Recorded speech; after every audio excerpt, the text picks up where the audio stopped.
My name is Sean Chapin, and I am a gay man here in California. Our state just recently passed the Fair Education Act, which ensures that LGBT history is fairly taught in our schools. And the other side is now trying to gather signatures and petitions to repeal that law on the June 2012 ballot, kind of like Proposition 8 taking away gay marriage in California a couple of years ago. Well, now Tony Perkins from the Family Research Council has made a video plea to churches to drum up support to get SB 48 on the ballot.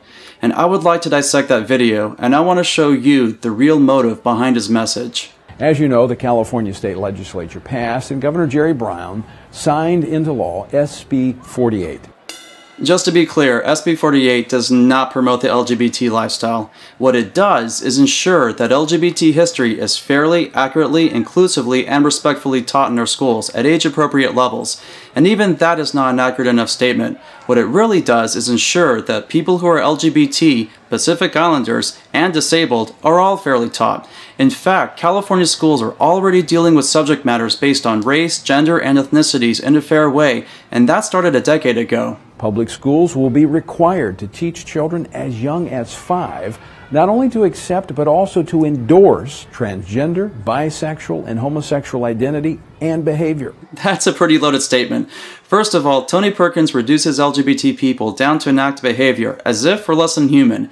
Number 2, when we're describing schools, we tend to choose words such as teaching and learning, so it's kind of peculiar that Mr. Perkins instead chooses words such as not only to accept but also to endorse. Number 3, Mr. Perkins not only mentions that this law applies to children as young as 5, he emphasizes it, when there is no reason to emphasize this fact because this law is being implemented at age-appropriate levels, unless there is an agenda behind his message. In order to accommodate the law, costly new instructional materials will be required to assist in the indoctrination of California children. Updating textbooks can be costly, but Mr. Perkins should note that California knows this too, and they're taking care of their budget first and implementing SB 48 later.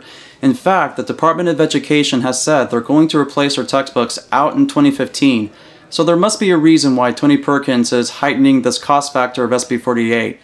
But Mr. Perkins is not just talking about teaching, he specifically uses the word indoctrination, and that has a very strong, inciting, negative connotation.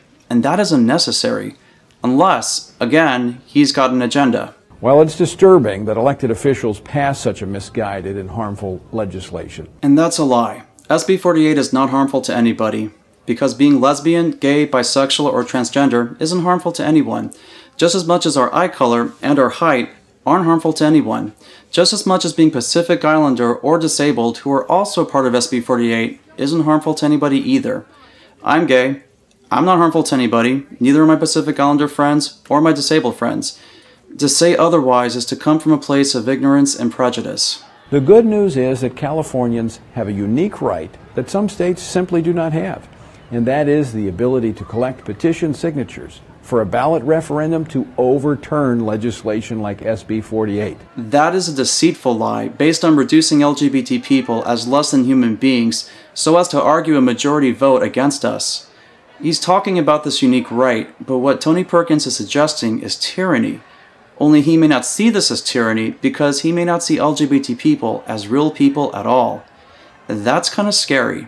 When students in California schools are falling behind in core subjects, should we divert precious classroom time and resources away from science and math, reading and writing? Not only is Tony Perkins acting hysterical, but I would like to know what he has to say about the precious classroom time and resources being diverted away from important subjects like math and science over this past decade to make sure that race, gender, and ethnicities are fairly taught in schools.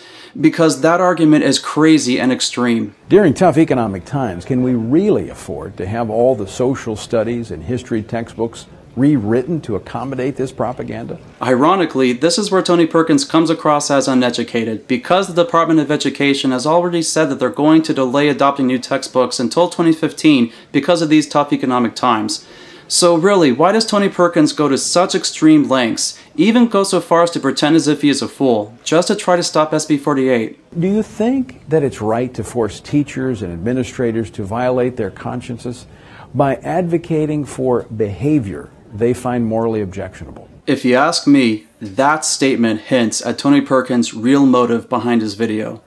It appears he's got an extreme agenda, and he's going to extreme lengths to try to make it look normal. Do you think impressionable children as young as 5 ought to be indoctrinated with these lifestyles? What Tony Perkins is doing is furthering his extreme agenda of vilifying and persecuting LGBT people with ignorance, fear, and hatred. That should be enough to scare anyone, no matter who we are, no matter who we love. It's time that we put a stop to this and tell hate groups like the Family Research Council that we have had enough. But we can only do that if people like you and me come out and stand up to them.